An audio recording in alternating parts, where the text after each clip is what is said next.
اعوذ باللہ من الشیطان الرجیم، بسم اللہ الرحمن الرحیم۔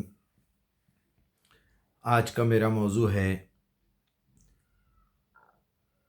ایمان بالغیب۔ جیسے ہی ہم لوگ قرآن کھولتے ہیں، سورہ فاتحہ میں ہم اپنے رب کی تعریف کرتے ہیں۔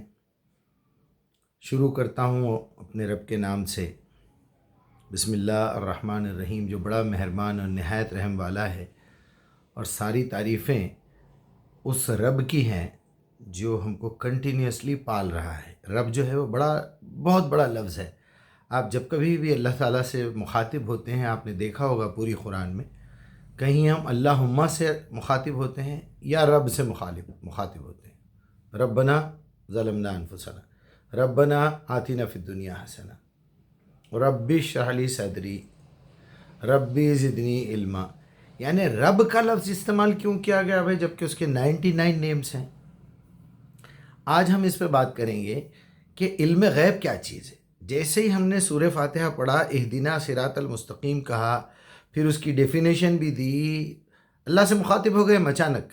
پہلے اللہ کا نام لے رہے تھے، شروع کرے کام، اور پھر تعریفیں کرنے لگے، الحمدللہ رب العالمین الرحمن الرحیم مالک یوم الدین۔ یعنی رب دیکھیے آپ، عالم ارواح سے ہماری نظر کے سامنے مالک یوم الدین۔ پھر اس کے بعد کنٹینیو، جنت بھی ہے، دوزخ بھی ہے۔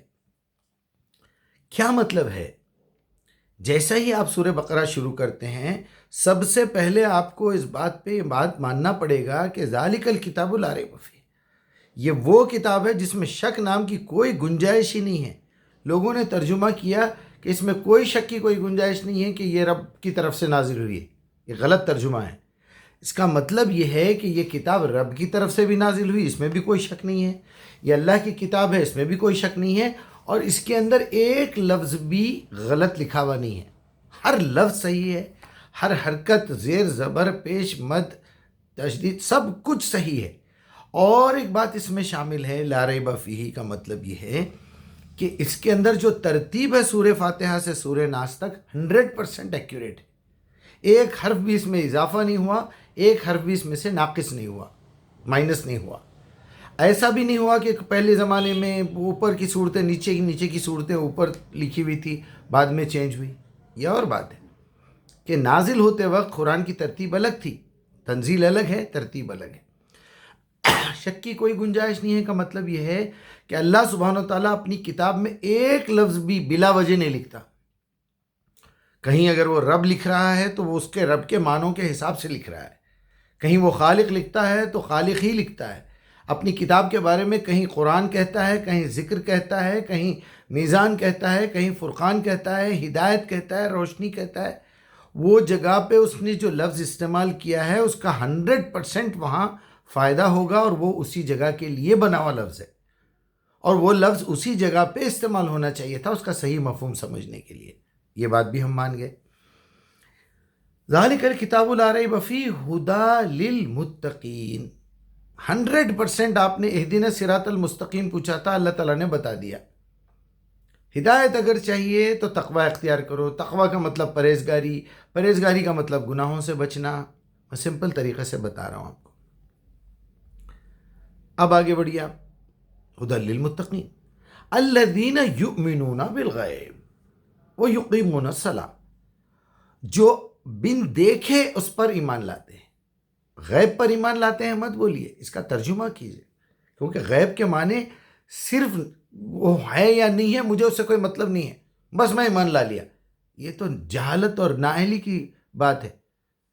اس نے یہی کہا تھا، اس ملحد نے، کہ اتنے اسٹوپڈ ہیں یہ لوگ جو فیتھ کو مانتے ہیں، 10,000 فولس مل کے، لاکھوں کروڑوں فولس مل کے ایک بات کو کہیں تو اسے ایمان کہتے ہیں۔ یہ بات بالکل غلط ہے۔ سب سے بڑے فول تو تم ہو، کہ یہاں یا تم سے بڑے فولس تو وہ لوگ ہیں جو بولتے ہیں ہم غیب پہ ایمان لاتے ہیں۔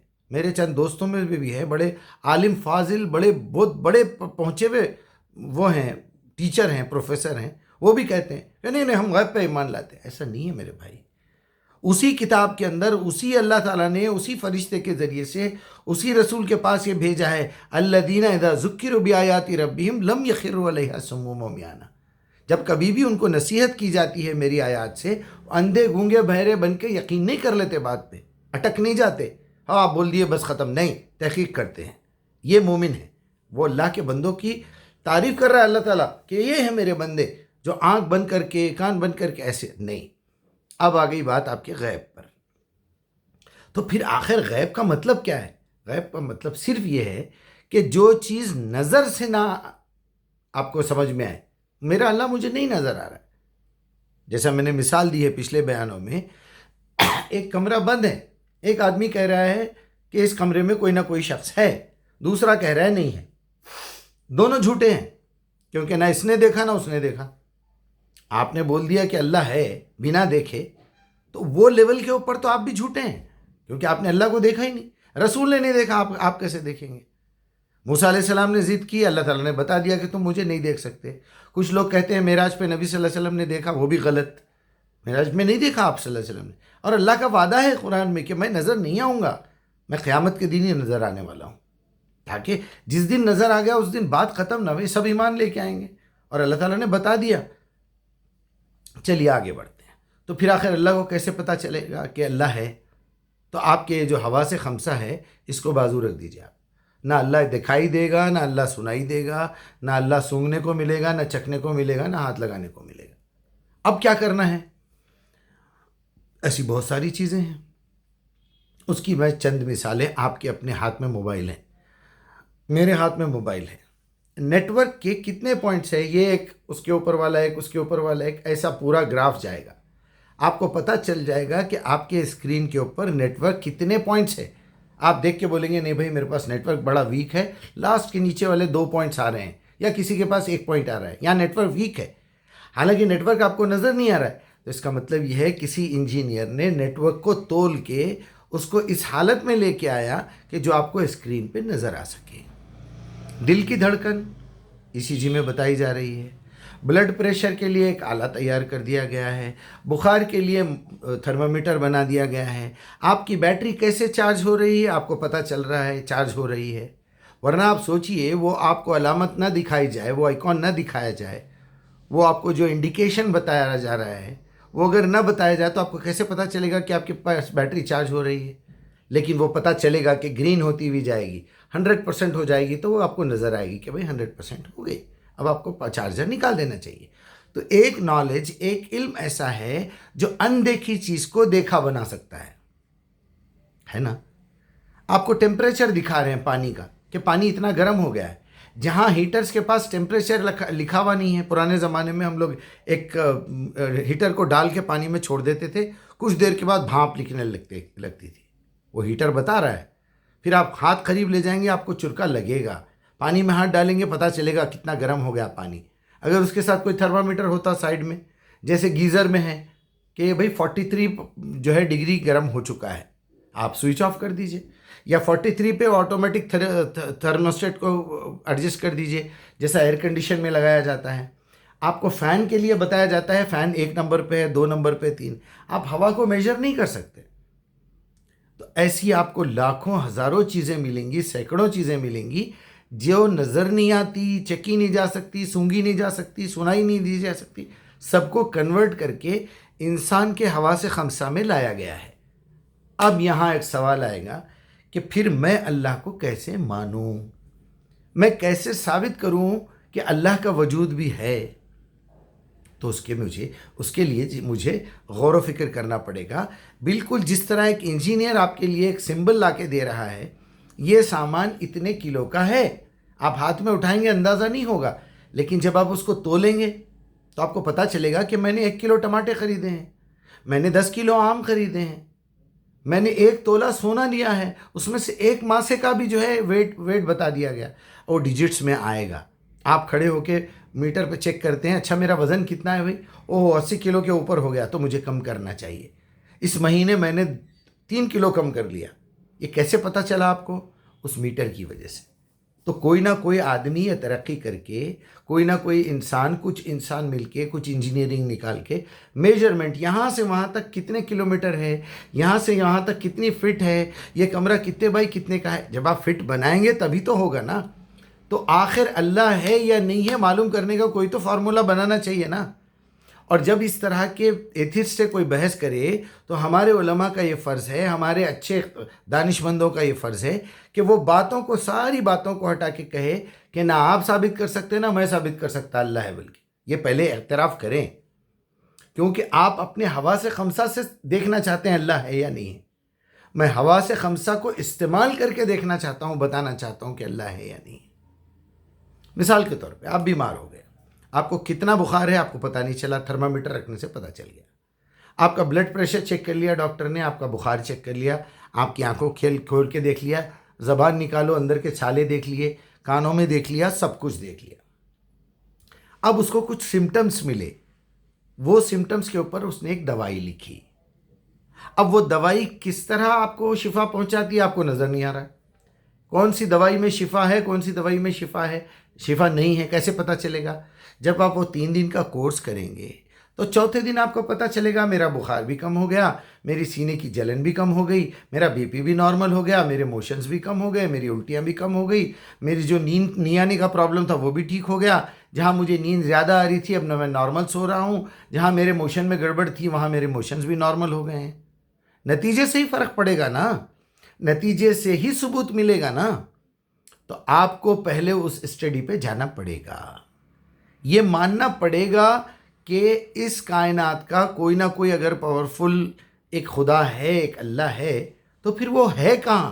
اس کو پکارنا پڑے گا، آواز دینا پڑے گا. ایگزیبیشن میں آپ کا بچہ کھو گیا ہے، آپ کی آنکھوں سے ماورا ہو گیا ہے، وہ ہو سکتا ہے اس کے کانوں تک ماں کی آواز پہنچ جائے، میرے بچے تم کہاں ہو آ جاؤ. وہ بس نہ ہو تو مائکروفون لگا کے کہنا پڑے گا کہ بیٹا آپ ہم سے گم ہو گئے ہو، آپ جہاں بھی کھڑے ہیں وہاں کے قریب ترین جو ہے دکان پہ پہنچ جاؤ، وہ دکان والے کو بولو اس نمبر پہ فون کرے. آپ کریں گے نا؟ آپ پتہ لگائیں گے نا اپنے بچے کا؟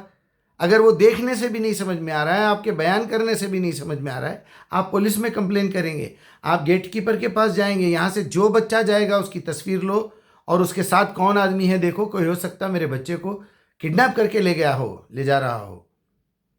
ایگزیبیشن میں بچہ نہیں ملے گا، آپ گھر کے پاس کے پولیس اسٹیشن میں جائیں گے، آپ ایگزیبیشن کے پاس کے پولیس اسٹیشن میں جائیں گے، وہاں سے بھی نہیں ملا تو بچے کی تصویر ٹی وی پہ ڈلوائیں گے، اخبار میں ڈلائیں، تلاش کریں گے نا. تلاش کرنے کی کچھ تو آپ کے پاس وہ ہوگی نا. چلو آپ کو پتہ ہی نہیں ہے یہاں پر کہ میرا رب ہے یا نہیں ہے، تو آپ کو 2 باتوں میں سے ایک بات ماننی پڑے گی. اگر آپ نے یہ طے کر لیا کہ میرا کوئی رب نہیں ہے تو سو جائیے آرام سے، ہم کو زبردستی آپ کو منوانا نہیں ہے. آپ اگر سورہ نساء پڑھ کے دیکھ لیں گے اور آپ اس میں کیا کہتے ہیں، اس میں اور کون سی صورت ہے بھائی جس میں عیسیٰ علیہ السلام کے بارے میں بات ہو رہی ہے، اگر آپ یہ پڑھ کے دیکھیں گے آل عمران میں، مائدہ میں، تو آپ کو پتہ چلے گا کہ اللہ تعالیٰ یہ بات غصے میں کہتے ہوئے جا رہے ہیں، کہتے آگے بڑھ رہے ہیں سورہ مریم میں کہ ان لوگوں نے تو تم سے پہلے کے نبیوں سے بڑے بڑے ثبوت مانگے. اے نبی، ان لوگوں نے مریم پہ الزام لگایا، عیسیٰ کو اللہ کا بیٹا مانا، موسیٰ کو تو یہ کہا کہ ہم موسیٰ تمہاری بات نہیں مانیں گے، تم فرشتے لا کے دکھاتے ہو نہیں مانیں گے، ہم کو اللہ دکھاؤ، اللہ اتار کے دکھاؤ. یہ ساری باتیں وہ زمانے سے چل رہی ہیں. تو اب یہاں ہم کو کیسے ثابت کرنا ہے؟ میری گزارش ہے ہمارے تمام علماء سے، تمام مفتیان سے، بڑے محترم بڑے قابل احترام لوگ ہیں آپ لوگ.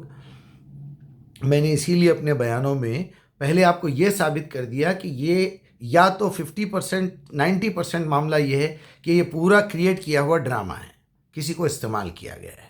میں نے پہلا لفظ یہی پوچھا کہ آپ جاوید اختر صاحب، یا آپ جان بوجھ کے استعمال کیے جا رہے ہیں، ہو رہے ہیں، یا آپ کیے جا رہے ہیں آپ کو پتہ ہی نہیں ہے. مفتی صاحب بھی استعمال کیے جا رہے ہیں، ابھی آپ آہستہ آہستہ سب دیکھ لیں گے. یہ سب استعمال ہو رہے ہیں، ایک آدمی کو پاپولر کر کے اسمبلی میں لانا ہے، جو بھی ہے، جو بھی پلاننگ ہے. میں کوئی عالم الغیب نہیں ہوں، میں یہ نہیں دیکھ رہا ہوں، لیکن میرا سینس بتا رہا ہے کہ یہ کام ہوگا. کہ جس طرح ہم یہاں جی رہے ہیں، یہاں پہلے کیا کیا کھیلے جا چکے ہیں، سارے فیک آئی ڈیز بنا کے جو ہے اتنے لوگ مسلمان ہو گئے. ایسا کیا کہہ دیا مفتی صاحب نے کہ جو آپ مسلمان ہو گئے؟ اس سے زیادہ دلائل تو یوٹیوب پر 50,000 موجود ہیں ویڈیوز. جس میں لوگ مانے جاتے ہیں. میرے ساتھ فلائٹ میں بیٹھنے والا 3 گھنٹے 4 گھنٹے 6 گھنٹے کے اندر ایمان لا رہا ہے، وہ قرآن مانگ رہا ہے، کیونکہ میرا دعوت دینے کا طریقہ یہی ہے. آپ کو یہ ثابت کرنا پڑے گا کہ دیکھو بھیا، میں نے اس کتاب کو پڑھ کے یہ مانا ہے کہ اس کائنات کا ایک رب ہے. اگر آپ کو اس کتاب سے دلائل چاہیے تو میں دلائل دینے کے لیے تیار ہوں. آپ ماننا ہو تو مانو، نہ ماننا ہو تو نہ مانو.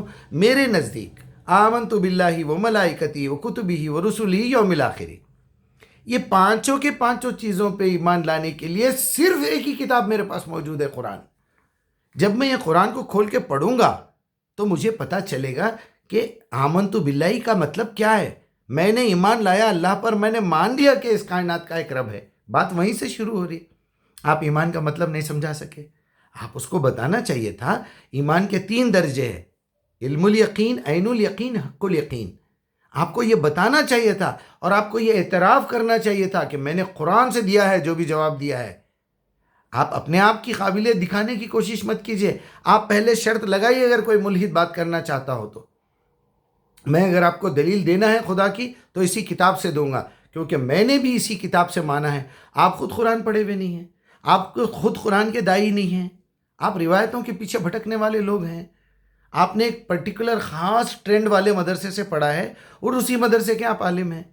آپ اسی مسائل پہ بات کرتے ہیں. آپ کو بات کرنے کے لیے حج، عمرہ، زکوٰۃ، نماز، وضو، طہارت کے قانون اور وہ شادیوں کے اور نکاح کے اور طلاق کے اور وراثت کے، ختم. آپ کا دین اتنا ہی ہے.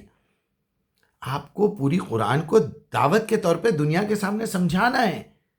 میں نے کہا اپنے پچھلے بیان میں کہ 23 ایئرس تمہیں میرے ساتھ بیٹھنا پڑے گا. یہ کتاب 23 ایئرس میں نازل ہوئی ہے. وہ بیٹھنے سے پہلے تمہیں طے کرنا پڑے گا میں جہالت میں زندگی گزاروں یا علم حاصل کر کے گزاروں. آپ ایسا تو نہیں ہے کہ آپ جاہل آدمی ہیں. آپ نے علم سیکھا ہے، آپ نے اردو سیکھی ہے، آپ نے فارسی سیکھی ہے، آپ نے عربی سیکھی ہے. آپ ایک بہت بڑے شاعر ہیں، ایک بہت بڑے شاعر کے داماد ہیں، ایک بہت بڑے شاعر کے بیٹے ہیں، ایک بہت بڑے عالم کے پوتے ہیں. تو آپ کے پاس ہم سے زیادہ عقل ہے نا. آپ نے بڑی بڑی ہسٹوریاں لکھ دی، آپ نے لوگوں کو رلا دیا تھیٹر کے اندر. آپ کو انسانوں کی سائیکالوجی کا ہم سے زیادہ پتہ ہے. آپ کو ڈیبیٹ کرنا ہے، آپ میرے ساتھ ڈیبیٹ کرنا تھا.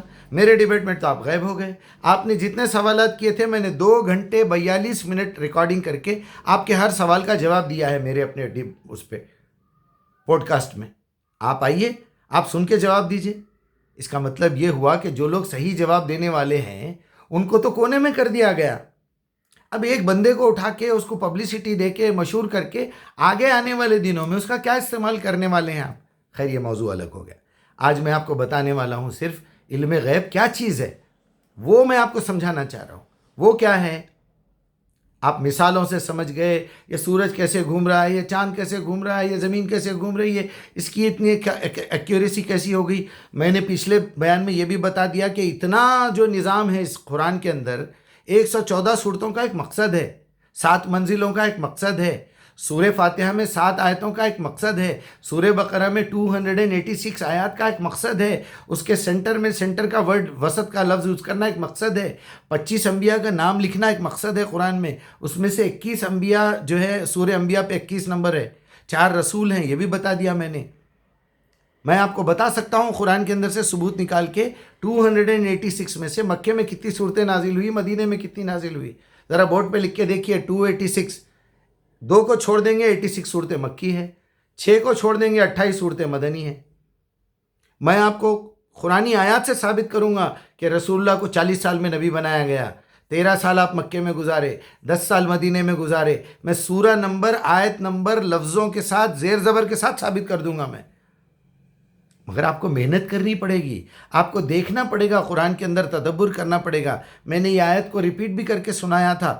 کتاب انزلناہ الیک المبارک، اے محمد یہ مبارک کتاب میں آپ پہ نازل کر رہا ہوں. اس میں روز بروز برکتیں آتے جائیں گی. لوگ اس میں سے روز بروز ہیرے جواہرات نکال کے دنیا کو سمجھائیں گے. اس کی آیتیں ہر دور میں، ہر عمر کے دور میں، یعنی انسان کے ہر دور کے اندر اس کو الگ الگ طریقے سے آیات سمجھ میں آئیں گی. 1400 سال پہلے جو آیتیں سمجھ میں آئی تھی آج اس سے زیادہ سمجھ میں آ رہی ہیں. اس کے اندر کے جو چھپے ہوئے راز ہیں. محکمات تو دیکھیے اتنے آسان ہیں، اور جب سے دنیا شروع ہوئی محکمات ایک ہی ہیں. اسی لیے اللہ تعالیٰ نے اِنَّا نَحْنُ نَزَّلْنَا الذِّکْرَ وَإِنَّا لَهُ لَحَافِظُونَ کہا ہے. لوگ بکواس کرتے ہیں، کامنٹس لکھتے ہیں، کسی کے پاس اتنی فرصت نہیں ہے 10-15 منٹ 20 منٹ کا بیان سننے کی۔ سب دیکھنے والا پہلے یہ دیکھے گا داڑھی ہے نہیں ہے، ٹوپی ہے نہیں ہے۔ ایسے نالائق لوگوں کو چھوڑیے، اور جو لوگ جواب دے رہے ہیں میری جانب سے ان کو چھوڑ دیجیے، ان کے پیچھے ٹائم خراب مت کیجیے۔ مجھے لوگ فون کر کے بول رہے ہیں بھائی آپ کے بارے میں یہ لکھ رہے ہیں، آپ کے بارے میں، چھوڑ دیجیے ان کو، ٹائم خراب مت کیجیے ان کے پیچھے۔ میں مثال دوں گا تو گندی مثال ہو جائے گی۔ ایک ہاتھی جا رہا ہے، جو ہے کچھ دوسرے جانور بھونک رہے ہیں، ایک بادشاہ سلامت جا رہے ہیں، اس سے کچھ فرق نہیں پڑنے والا ہے۔ آپ مجھے 10,000 گالیاں دیجئے، آپ مجھے کافر بولیے، یہودی بولیے، شیطان بولیے، ابلیس بولیے، سنگر بولیے، ایکٹر بولیے، مجھے کوئی فرق نہیں پڑتا۔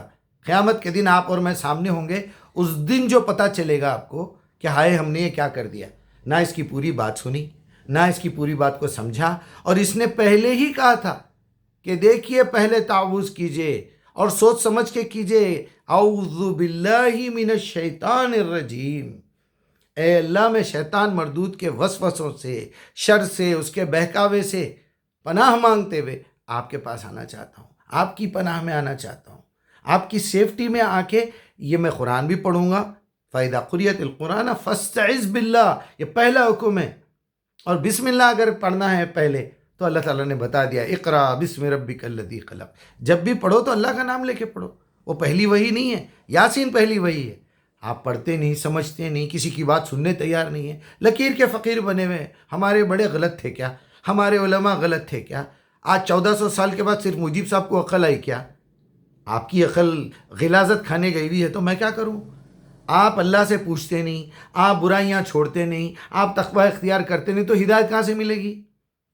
پھر دعائیں بھی کرتے ہیں اللہ جاوید اختر کو ہدایت دے دے، آپ کون ہوتے اس کے بارے میں بولنے والے؟ ہدایت آ کے تو 1450 سال موجود ہو گئے، ابھی اور ہدایت دینا ہے آپ کو؟ اگر اس کے اندر بھی آپ کو کوئی چیز سمجھ میں نہیں آ رہی، اس کے اندر سے اور ایک کوئی ہدایت چاہیے، تو آپ بولیے اہدنا الصراط المستقیم۔ آپ جب اپنی زبان سے بولتے ہیں اہدنا الصراط المستقیم، تبھی تو ضمی سورہ یا کوئی ضمی آیت پڑھتے ہیں نا اس کے ضمن میں، تو وہ آیت کا مطلب آپ کو صحیح سمجھائے گا اللہ تعالیٰ، مگر آپ کے دماغ میں یہ ہے کہاں؟ آپ تو بغیر سمجھے کہ نماز پڑھ رہے ہیں۔ ہم وضو کر کے ہاتھ بن کے قبلہ رخ ہو کے جھوٹ بولتے ہیں اللہ تعالیٰ سے۔ سوچیے آپ، انی وجہت وجہا للذی فطر السماوات والارض وحنیفا وما انا من المشرکین، اتنا بڑا جھوٹ ہے کوئی؟ جو آدمی یہ بات کو بغیر سمجھے کہ بولے اپنے منہ سے، اس سے بڑا جھوٹا کوئی منافق ہے؟ ذرا اپنی قوم پہ نظر ڈال کے دیکھیے، اس کو تو اللہ تعالیٰ نے گارنٹی کے ساتھ بتا دیا سورہ منافقون کی پہلی آیت میں، سورہ 63 پہلی آیت میں، اذا جاءک المنافقون قالوا انک رسول اللہ واللہ یعلم انک رسول اللہ واللہ یشہد ان المنافقون الکاذبون، جھوٹے ہیں لوگ، آپ کو محمد الرسول اللہ بول رہے ہیں، کیوں؟ کیونکہ جو بات ان کی زبان پہ ہے نا ان کے دل میں ہے نا دماغ میں ہے۔ خیر، علم غیب کا مطلب یہ ہے کہ آپ تجربہ کر کے، آپ دیکھ کے، سمجھ کے، تو آپ ایسا کیجئے نا بھائی، آپ بھی کھڑے ہوئے ہیں، آپ ایک ملحد ہیں، آپ اللہ کو نہیں مانتے، میں اللہ کو مانتا ہوں، میں اس سے پہلے یہ مثال دے چکا ہوں، دونوں مر جائیں گے، اگر اللہ نہیں ہے، آخرت نہیں ہے، ہم کو مر کے جی اٹھنا نہیں ہے، تو نہ آپ مجھے کلیم کر سکتے نہ میں آپ کو کلیم کر سکتا ہوں۔ آپ کیا مجھے نیند میں سے اٹھا کے، موت میں سے اٹھا کے آپ مجھے زندہ کریں گے، کر کے بولیں گے مجیب صاحب آپ ہار گئے، دیکھو اللہ تو نہیں ہے؟ اور آپ کو خود کو اٹھنے کے لیے کہاں سے اٹھیں گے؟ آپ کو کون اٹھائے گا؟ میں یہ پوچھوں گا نا بھائی، آپ تو مر چکے تھے، اٹھے کیسا پھر؟ اچھا اگر دونوں اٹھ گئے، جب دونوں اٹھیں گے تو اللہ تو سامنے آ جائے گا۔ وہ کمرہ جس کے بارے میں ہم دونوں بحث کر رہے تھے کہ اس کے اندر کوئی نہیں ہے، جس دن کمرہ کھلے گا پتہ چل جائے گا نا اس کے اندر کوئی ہے، تو میں جیت گیا۔ پھر جب میں جیت گیا تو اس وقت میرا زندہ رہنا ضروری ہے، اس وقت آپ کا زندہ رہنا بھی ضروری ہے۔ تو میں یہ ثابت کروں گا نا کہ دیکھو میں ثابت تو ہو گیا، رزلٹ آ گیا کہ اللہ ہے۔ ایک آدمی کا جو میں نے ذکر کیا تھا اس میں کوئی ہے، لیکن اس کا انفارمیشن مجھے کسی نے دیا ہے۔ وہ کون دیا ہے؟ اسی خدا نے، اسی اللہ نے اپنی ایک کتاب، اپنا ایک پیغام کسی انسانوں میں سے اچھے انسان کو چن کے پیغام بھیجا ہے کہ دیکھو تم ٹینشن مت لو، میں ہوں، میں نظر نہیں آؤں گا، میں دکھوں گا نہیں، میں سنائی نہیں دوں گا، بات تو کر لی ہمارے ایک نبی نے، موسیٰ نے، کلیم اللہ ہے وہ، اللہ سے بات چیت ہوئی، ہمارے نبی سے بھی بات ہوئی ہوں گی، کسی سے پردے کے پیچھے سے بات کی، اے موسیٰ میں ہوں اس آگ کے اطراف جو ماحول ہے، انا اللہ، یہ الفاظ ہیں سورہ نحل میں یا نمل میں کوئی ہے۔ بہرحال جو موسیٰ جب جاتے ہیں وہاں سے آگ لیتے ہیں، ہمارے پاس یہ خبر آ چکی ہے نا، اب آپ کے پاس ذریعہ کیا ہے اللہ تک پہنچنے کا؟ اب آپ کے پاس ثبوت کیا ہے اللہ ہے یا نہیں ہے معلوم کرنے کا؟ اللہ کی کتاب۔ تو اب آپ یہاں سے اگر بچنا چاہتے ہیں، وہ اتنا بڑا رسک نہیں لینا چاہتے ہیں کہ مرنے کے بعد ہوش آ کے کیا فائدہ؟ اب کیا فائدہ اس کا کہ چڑیا چگ گئی کھیت، اب پچھتا کے کیا فائدہ؟ آپ جب زندہ ہی نہیں رہیں گے، آپ جب کیڑے مکوڑے آپ کو کھا جائیں گے، وہ بھی مر جائیں گے، آپ بھوسا بن جائیں گے، آپ کو اٹھانے والا کوئی نہیں رہیں گا، تو آپ کیسے کلیم کریں گے مجیب صاحب آپ غلط نکلے؟ بلکہ میں کلیم کروں گا آپ کو، اور اس دن آپ کو بھی جینا پڑے گا، اور آپ دیکھیں گے مجھے انعام ملتے ہوئے، اور میں دیکھوں گا آپ کو سزا ملتے ہوئے۔ نہیں ہوگا یہ دن۔ اتنا بڑا رسک لیتے، اتنے بڑے شاعر، اتنے بڑے فلاں فلاں فلسفی، اور یہ اتنی عقل نہیں ہے آپ کو کہ بھئی ایک آپشن لے کے چلنے میں کیا فائدہ ہے، کیا میرا نقصان ہے؟ میں ایک آپشن لے لیتا ہوں، چلو بھئی اللہ ہے، کیا بول رہا ہے ذرا دیکھیں گے۔ اس کے لیے آپ کو قرآن پڑھنا پڑے گا۔ اگر آپ بازو ایک ڈنڈا دے کے بخاری کو مسلم کو کھڑا کریں گے، سامنے امام ابو حنیفہ کھڑے ہوئے ہیں، پیچھے ابا ہے، اوپر مرشد ہے، نیچے مولوی صاحب ہے، ادھر ایک جن ہے، تو یہ لوگ سب مل کے آپ کو بھٹکائیں گے میرے بھائی۔ آپ کو صرف عربک لینگویج سیکھنا ہے، آپ کے رب سے تعلق پیدا کرنا ہے۔ اعوذ باللہ من الشیطان الرجیم، بسم اللہ الرحمن الرحیم سمجھ کے بولنا ہے۔ 5th کلاس کے بچے کی جو اسٹڈی ہے، اتنی اسٹڈی حاصل کر لیا آپ، تو آپ کو پورا قرآن آپ کو خود سمجھ میں آتا، لیکن اس کا صحیح مطلب سمجھنے کے لیے پورا تعوذ آپ کو سمجھ کے کرنا پڑے گا۔ اہدنا الصراط المستقیم تڑپ کے بولنا پڑے گا۔ ربی اشرح لی صدری یسر لی امری آپ کو پورا ڈوب کے بولنا پڑے گا۔ ربی زدنی علما بولنا پڑے گا۔ پھر اس کے بعد اپنے نفس کی شرارتوں سے بچنے کے لیے ربنا ظلمنا انفسنا نفس وَإِن لَّمْ تَغْفِرْ لَنَا وَتَرْحَمْنَا لَنَكُونَنَّ مِنَ الْخَاسِرِينَ۔ آپ کو جھوٹ چھوڑنا پڑے گا، آپ کو گھٹکے چھوڑنا پڑے گا، آپ کو سگریٹ پینا چھوڑنا پڑے گا، آپ کے دل سے پیسے کی لالچ نکالنا پڑے گا۔ میں مثال دے کے بتایا، آپ نے اگر گھر سے نکلتے ہوئے دعا کی، آپ ایک دعوت سے نکل رہے تھے رات کو 2:30 بجے، دعا کی کہ اللہ مجھے کل فجر کی نماز کے بعد 5 لاکھ کی ضرورت ہے، اور اگر راستے میں 5 لاکھ کا بیگ ملا تو آپ کیا کرتے؟ یہ آپ کا امتحان ہے۔ آپ کا کام ہے اس بیگ کی طرف نظر بھی ڈال کے نہ دیکھے۔ ہاں اگر وہ بیگ کسی کا پہچان کا مل گیا کہ بھئی مجیب بھائی کے ہاتھ میں ایک بیگ رہتا تھا، یہ بیگ مجیب بھائی کا ہو سکتا ہے، کھول کے دیکھیں گے میرا دوسرا موبائل ملے گا، میرے گھر والوں کو فون کریں گے مجیب بھائی کا بیگ ملا، مجیب بھائی نہیں ملے، شاید انہیں کسی نے مار دیا ہے، شاید وہ یہاں سے کہیں چلے گئے، یا ان کا ایکسیڈنٹ ہو کے وہ بے ہوش ہو گئے، لوگ اٹھا کے تو ان کو ہاسپٹل لے گئے، لیکن ان کا بیگ مجھے یہاں ملا ہے۔ آپ کو پتہ ہے یقیناً 100% یہ کس کا ہے، تو اس کی امانت اس تک پہنچانا آپ کے اوپر فرض ہو گیا۔ اس وقت آپ ہاتھ لگا سکتے۔ چلو اگر آپ نہیں بھی پہچانتے ہیں تو ایٹ لیسٹ کھول کے تو دیکھیے کہ کسی کا آئی ڈی ہے کیا اس کے اندر۔ اگر آپ نہیں پہچانتے تو وہیں چھوڑ دیجئے، یا وہاں ٹھہرے ٹھہرے پولیس کو بلائیے اور بلا کے اس کے فوٹوز لیجئے اور بولیے پولیس والوں کے میں نے اس کے فوٹوز بھی لے لیے ہیں، آپ کا آئی ڈی بھی دیکھ لیا ہے، آپ کا نام بھی دیکھ لیا ہے، آپ کا آئی ڈی نمبر بھی دیکھ لیا ہے، یہ بیگ میں آپ کے حوالے کر رہا ہوں، میں ڈیلی آ کے آپ سے پوچھوں گا اس کا اونر ملا یا نہیں ملا۔ آپ اگر کھا جائیں گے تو آپ کی ڈیوٹی پہ آ جائے گا۔ آپ کے پاس ہے اتنا ٹائم؟ یہاں آپ کے ایمان کا امتحان ہے۔ میں نے 10 لوگوں سے سوال کیا، 10 کے 10 نے جواب دیا مجیب صاحب کوئی پاگل ہے 5 لاکھ کا بیگ چھوڑ کے جائے، اور وہ بھی اللہ سے دعا مانگنے کے بعد۔ وہی اللہ آپ کو آزما رہا ہے۔ یہ نکالنا پڑے گا، یہ لالچ، یہ جھوٹ نکالنا پڑے گا دل سے۔ کوئی ضعیف آدمی، بوڑھا آدمی اپنی بیٹی کی شادی کے لیے جمع کر رہا تھا ایک جگہ، وہاں سے 5 لاکھ لے کے آ رہا تھا، وہ کسی کھڈے میں گر کے اس کی سائیکل، اس کی گاڑی وہ گر پڑا، اس کا بیگ اس سے تھوڑا 2 قدم دور گر گیا، وہ بیگ گنڈوں کو نظر نہیں آیا، اس کی گاڑی لے کے چور لے کے چلے گئے، کتے آ کے اس کے زخم کو چاٹتے چاٹتے اس کی باڈی کھینچ کے مسان گٹی میں لے کے چلے گئے ندیا میں، آپ کو صرف بیگ ملا۔ کیا کریں گے آپ کو حق کیا ہے لیکن لینے کا کسی کی چیز؟ اللہ سبحانہ و تعالیٰ نے سورہ اعراف کی 33 میں بتا دیا، قل انما حرم ربی الفواحش ما ظہر منها وما بطن والاثم۔ حق تلفی کو اللہ تعالیٰ نے حرام کیا۔ یہ کسی اور کا حق ہے، پھر میرا حق ہوتا تو میرے ابا کی طرف سے آتا تھا۔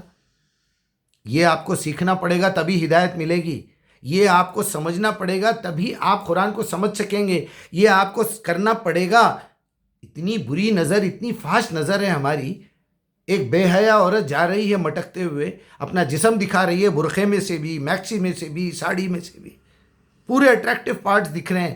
اللہ نے کہا تم اپنی زینتوں کو چھپاؤ، جسمانی زینتوں کو، پتہ چل گیا زینت کا مطلب وہ چیز ہے کہ انسان کو جو چیز اٹریکٹ کرتی ہے، آنکھوں سے ہو، کانوں سے ہو، زبان سے ہو، ناک سے ہو، اٹریکٹ کرتی ہے، یہ تمام اٹریکٹ کرنے والی چیزیں زینتیں ہیں۔ اس سے پہلی والی آیت میں اللہ تعالیٰ نے بتایا 32 میں اعراف کی، قل من حرم زینت اللہ التی اخرج لعبادہ قل ہی للذین آمنوا فی الحیات الدنیا وخالصۃ یوم القیامہ۔ ہر زینت حلال ہے، لیکن وہ حرام کب ہوتی ہے؟ قل انما حرم ربی الفواحش والاثم والبغی بغیر الحق، کسی کا حق چھیننے کے لیے پلان کرنا، کسی کی جان مال عزت آبرو پہ قبضہ کرنے سے پہلے پلان کرنا، اس کی زمین تو میں ہڑپ لوں گا، یہ گھر کرائے پہ لیا میں اس کو نہیں چھوڑوں گا، عدالت میں آتا تو آ جائے، یہ حرام ہے، حرام ہے۔ آپ کو زندگی بھر ہدایت نہیں ملے گی اگر آپ کسی کے گھر پہ قبضہ کر کے بیٹھے ہوئے، کسی کی ناجائز زمین آپ نے لے لی ہے، چھوڑ دیجئے، جتنا نقصان ہوتا چھوڑ دیجئے۔ آج میرا محلہ، میرے دوست، میرے ملنے والے سب گواہ ہیں، جنہوں نے مجھے گھر دلایا سب گواہ ہے۔ مجیب صاحب، آپ ہماری آنکھوں کے سامنے 100 گھر بدل دیے تقریباً، اس میں سے مور دین 50% لوگ میرا ڈپازٹ کھا گئے، اور میں جب گھر میں اترتا ہوں تو اپنے لائق گھر کو ڈیکوریٹ کر لیتا ہوں، کلر لگاتا ہوں، فینس لگاتا ہوں، ٹیوب لائٹ، اور نکلتے وقت لے کے نہیں جاتا، چھوڑو رہنے دو، پھر نکالنے میں بھی تو محنت لگے گی، کسی نہ کسی کے کام آئے گا۔ لیکن وہ بے غیرت مالک مکان میرے پیسے ڈبا دیتا ہے۔ ایسے ہے کیونکہ ہمارے لوگ ہیں، ان کے پاس تو جنت تو ان کے باپ کی لونڈی ہے۔ یہ سب علم غیب کے لیے بتا رہا ہوں میں، آپ کو علم غیب کبھی سمجھ میں نہیں آئے گا، آپ جھوٹ بولتے رہیں گے زندگی بھر، آمنت باللہ و ملائکتہ و کتبہ و رسلہ یوم الآخری۔ لعنت ہے ایسی زندگی کے اوپر۔ ابھی تم نے وعدہ کیا ہے کہ یوم الآخری پہ میں ایمان لاتا ہوں، میں نے مان گیا، تو تم جھوٹ کیسا بول سکتے؟ تم دھوکہ کیسا دے سکتے؟ تم ایجنٹ بن کے لوگوں کو کیسا ان کا چیٹ کر کے ان کے پیسے کھا سکتے؟ تم خدامہ بلا کے، خدامہ سے نوکری کروا کے، تم تو وہ زبان بولنے والے ہو جو رسول اللہ کی زبان تھی، تمہاری مادری زبان تو عربی ہے نا۔ تم کیسا کسی ڈرائیور کی تنخواہ کھا سکتے؟ تم کیسا اپنی زمین گورنمنٹ کو بیچ کے 1 سال تک میرے گھر کا اونر میرے سے کرایہ کھاتے رہا؟ تم کو کیا بولنا چاہیے تمہارے بارے میں؟ تم کافر ہو یا وہ کافر ہیں جو بیچارے جانتے ہی نہیں قرآن کیا ہے؟ میری تمام علماء سے، تمام مفتیوں سے، تمام مسلمانوں کے بڑے لوگ جو کسی کو ایک قائل کرنا چاہتے ہیں کہ اللہ کا وجود ہے، تو سب سے پہلے یہ بولیے اللہ کا وجود میں ثابت کروں گا قرآن سے۔ آپ کو خود قرآن نہیں معلوم تو آپ پہلے ہی بول دیں گے نہیں میں قرآن سے دلیل نہیں دینا چاہ رہا ہوں۔ کیوں نہیں دینا چاہ رہے بھائی؟ آپ قرآن کا پروموشن کر سکتے تھے نا، ساری دنیا آج آپ کو مان رہی ہے نا، آپ کو سر پہ لے کے گھوم رہی ہے، آپ کے منہ سے قرآن کا لفظ نہیں نکلا۔ میں کوئی مذہبی کتاب کو استعمال نہیں کروں گا، میں کوئی لٹریچر، کیوں نہیں کریں گے بھائی؟ اس نے شرط رکھی تھی یا شرط آپ نے رکھی تھی؟ اس نے تو کوئی شرط نہیں رکھی، وہ بولا کچھ بھی کر کے قائل کرو بھائی، مجھے قائل کر دو اللہ ہے۔ آپ قرآن کی چند آیتیں پڑھ دیتے قائل ہو جاتا وہ، وہی تو میں کر رہا ہوں۔ میرے ساتھ اگر کوئی سفر کر رہا ہے، مجھے جو مل رہا ہے، میں کہیں سے بھی گھما پھرا کے یہ ثابت کرتا ہوں کہ واقعی اللہ ہے، اور قرآن کو ثابت کرتا ہوں کہ یہ کتاب اتنی کیلکولیٹڈ کتاب ہے، یہ لینگویج ایسی کیلکولیٹڈ لینگویج ہے، یہ اتنی مضبوط لینگویج ہے، آج ہزاروں سال سے لینگویج میں ایک ورڈ کا چینج نہیں ہوا، اور اس میں لاکس پڑے ہوئے ہیں، لاکس، یہ کوئی کھول ہی نہیں سکتا، آپ کو اندر جا کے ہی کام کرنا پڑے گا۔ اس کی چابی عقل ہے اور اللہ سے التجا ہے۔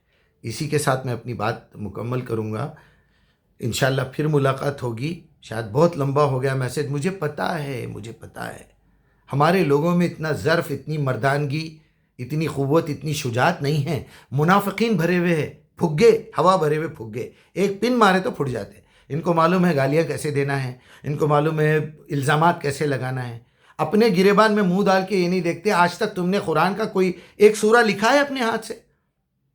ہو سکتا میرے یعنی جاننے والوں میں سے کئی لوگ ہیں جس کو پوری طریقے سے الف بے تے یا تک لکھنا نہیں آتا، باتیں بڑی بڑی، پھر وہی گندگی، جھوٹ، دغا بازی، بے حیائی، سودی کاروبار، زنا، شراب، گٹکے، سگریٹ، پھر آپ بڑے مولوی بن کے پھر رہے ہیں، بہت بڑے مولانا، ایسا کہ بس میں پچھلی بار مثال دے چکا ہوں کہ جبرائیل کی ان کی پکی دوستی ہے، روز وہی لے کے آتا ہے ان کے پاس، بس وہ میں بڑا مرشد ہوں، میں بڑا مولوی ہوں، میں یہ پڑھ کے پھک گیا تو ان کا گھٹنے کا درد کم ہو گیا، میں یہ دم کر دیا تو ایسا ہوا، میں پانی دم کر کے دیا، میں تیل دم کر کے دیا، ان کی اماں کھڑے ہو گئے، ان کے بابا لیٹ گئے، ان کا بچہ چلنے لگا۔